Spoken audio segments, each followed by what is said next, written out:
Notre travail en pair advocacy est articulé autour de 3 grands axes que nous avons donc résumés sur la fiche. Donc la situation, description des situations problèmes, c'est toi qui dis quel est le problème. Être l'adresse de l'autre, c'est je suis, nous sommes l'adresse de l'autre. Et ça nous conduit à cette définition de la pair advocacy égale en dignité, c'est-à-dire nous avons fait tout un chemin donc, qui va de cette idée que nous sommes pairs par l'expérience que nous pourrions avoir de similaire ou de commune, mais qu'en fait, plus que ça, eh bien, nous sommes aussi pairs en résistance, en résilience, et voire en empowerment. Et c'est ça qui nous amène à cette idée de prendre le pouvoir sur sa vie et le pouvoir sur la cité. Et donc, nous sommes là sur cette idée de l'appropriation citoyenne des droits. Donc, quand on est père en égale dignité et en citoyenneté. Et ça, pour nous, c'est essentiel. Donc, ça nous amène à poser des pratiques, avoir des pratiques qui sont effectivement liées de ce positionnement et qui sont des mises à l'essai. C'est-à-dire où nous essayons, avec les personnes, de construire des pratiques, d'utiliser quelquefois des outils qui ont été créés par d'autres, mais de se les approprier pour avoir une démarche tant individuelle que collective. Et ça, c'est très important puisque nous sommes dans un plaidoyer qui implique d'autres citoyens. C'est-à-dire on ne peut pas être tout seul dans cette démarche de citoyenneté. Nous mettons au travail nous-mêmes, donc c'est soi qui est au travail, mais aussi ceux qui sont dans notre environnement et dans notre relation aux autres. Ça, c'est très important d'avoir ces 3 dimensions. Voilà. Dans cette affiche, pour moi, personnellement, ce qui me touche particulièrement, c'est cette notion de bonne santé mentale. Parce que c'est notre finalité, c'est notre raison d'être, mais c'est aussi ce que nous avons en commun. Et c'est pour ça qu'on parle de politique de bonne santé mentale. C'est la première chose, le commun. Et puis l'autre, c'est le singulier. C'est-à-dire que c'est égal en dignité. Et égal, c'est chacun qui est égal en dignité. Et c'est ce singulier, cette diversité qui permet d'ancrer le commun. Donc pour nous, l'idée, c'était de comprendre la démarche.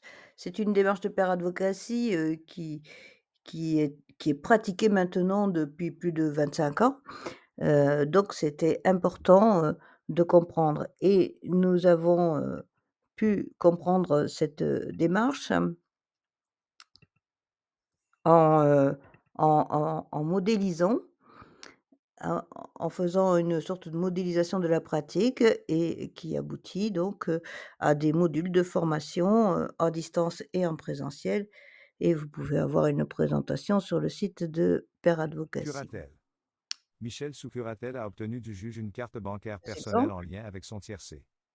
Conflit de voisinage. Lise se plaint de ses voisins. La situation est infernale et dégénère en menaces de toutes sortes. Finalement, elle obtient gain de cause car son logement, sorte de placard à balai, est jugé impropre à la location. Droit au délire. Mohamed, après une longue période d'errance, a été accueilli par un prêtre. Celui-ci décédé, Mohamed se retrouve perdu et se sent persécuté par la communauté qu'il vient de quitter. Il ressent le besoin de refaire ses papiers d'identité et de se réinscrire dans la société. Démarches qui peuvent le faire repérer, reconnaître. Il a peur. Il y parviendra avec un système de soutien particulier établi entre lui et la pair advocate. Ensuite, l'idée, c'était de comprendre aussi la démarche de plaidoyer par l'observation participante. Donc cette observation participante que nous développons actuellement et qui devait mieux travailler la prise de conscience de l'interaction entre ce que je veux faire et ce que je veux être et l'environnement. Bien entendu, nous nous appuyons sur le modèle de développement humain, processus de production de handicap, bien connu maintenant dans le monde, particulièrement au Québec, et les outils Ma Vie MQE, donc la mesure des habitudes de vie et la mesure de la qualité de l'environnement.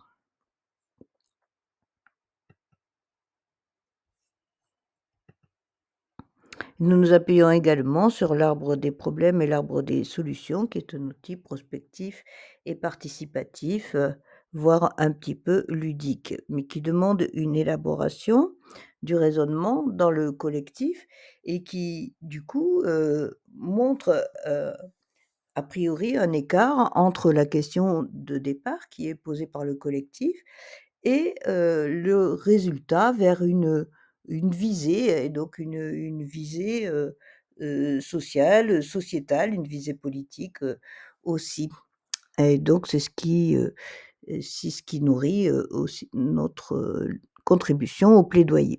Donc vous voyez des exemples. Pour le groupe Advocacy Paris, par exemple, pourquoi l'étiquette marque-t-elle l'identité d'une personne? Et on en arrive à une visée de construction collective partagée. Pour, le groupe, Advocacy Lisieux, pourquoi le citoyen lambda ne comprend pas le handicap? Et on en arrive, à une visée de s'appuyer sur les ressources humaines locales, dont les personnes handicapées, pour faire la ville. Pour le groupe Connexion à Paris, c'est que, pourquoi se sentir en danger face à l'injustice de l'hospitalisation psychiatrique sous contrainte et on en arrive à une visée de une psychiatrie hors les murs pour une santé mentale intégrée ou communautaire. Donc, qu'est-ce que cette démarche change?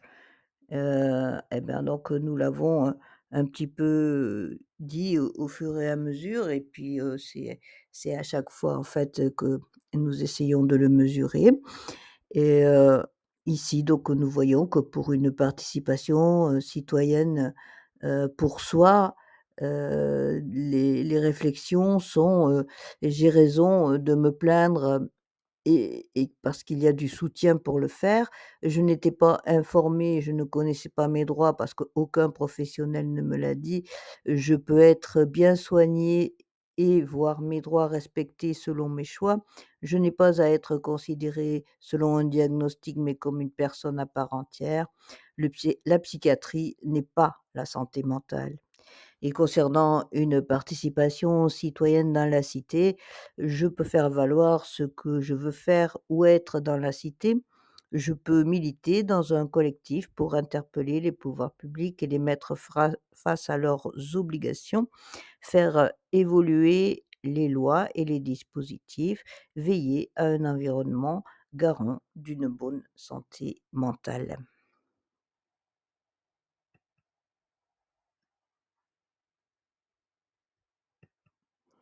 Et merci.